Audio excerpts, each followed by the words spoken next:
The topic we want to discuss this morning is the 7 steps to the human heart. 7 steps to the human heart. Now, I do believe that these 7 steps are applicable regardless of what geographic location you are in the world, although they will change their shape here and there. But I want to just go into a few elements of them, and in this session particularly, I think we'll probably only get through the first one, since we have 24 minutes left, and I believe the first step is by far the most important step. So we're not going to rush. What we see immediately is if we want to get to the core of a human heart, if we want to reach a human heart in such a way where to have access to them, to get the gospel of Christ to penetrate the heart, which obviously only the Holy Spirit can do, the first step may sound very obvious, but I believe it's not applied very heavily. And that is to pray for them.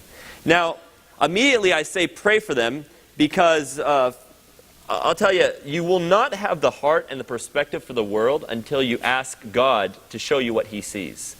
Now, I can go into a lot of different elements of this, but how often do we see souls through our perspective rather than the way that He sees them? And I'll give you one illustration of this. So often we slap labels on individuals, right? I don't know how many times this situation's come up. I remember before I headed to the Middle East back in 2006, I had this burden for the Arab world as a whole. And I remember one individual from my local church coming up to me and just saying, hey, you don't really need to go to the Middle East and share Christ. They just need an atomic bomb dropped on them. I know. That's what my look was. And I was like, wow, have we strayed this far? And then I saw the same idea, before that with 9/11 and whatnot among the Christian world. How often our first response to areas of the world that maybe we deemed a different political view, our first response was a political response rather than a gospel response. And I think this is one of the tragedies we deal with, is we have a label that we put on people, and they're defined by their label rather than the way that God sees them. I want you to turn to Mark chapter 12. Mark 12. This is, I think, where really it all starts. How do we see souls in the light of who God is and in the way that God sees them? See, I remember talking, and I was in Beirut back in 2004, and I sat down with a group of students, and there was a 19-year-old, 20-year-old student in front of me, a refugee from Palestine, and I will never forget this conversation. We were just having a typical, conversation among young people, and I asked him a question that you all have been asked a multitude of times, and it's this: what would you like to do with your life? And I remember him just thinking about it, contemplating it for a minute, and then he said, I don't know, but there's so many things I can't do being a refugee here. I guess I'm leaning towards being a suicide bomber. Now, I don't know if you've ever had that conversation with someone, but if you have, it's hard to know, how do I respond to that? He's being serious with me. He's not joking. And then I just realized, okay, let's not focus on that. Let's focus on what brought him to the point of saying that's what he wants to do with his life. And so, I could tell you a lot of other things. Getting to sit down with groups that the U.S. government labels as terrorist networks. And they know it. It was, big gatherings, and meeting these people and recognizing when you start talking to them that what separates you from them is the understanding of who Jesus Christ is. And but for the grace of God, I absolutely be no different from them, if not much, much worse than them. And so, how do I get the heart that God has for these people unless I ask God to reveal His heart to me? Like, how can it be that on every individual I encounter, that I can give them the response of God's nature?